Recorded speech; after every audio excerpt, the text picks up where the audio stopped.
The quality of your life is determined largely by your health.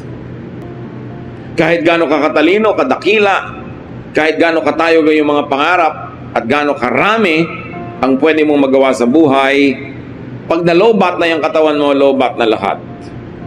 Goodbye pangarap, goodbye plano, goodbye everything pag yung katawan humiga na at hindi na makakilos.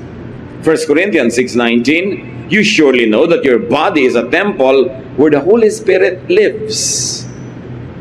Kaya dapat alagaan, mahalin, bigyan ng sapat na nourishment, eat healthful food.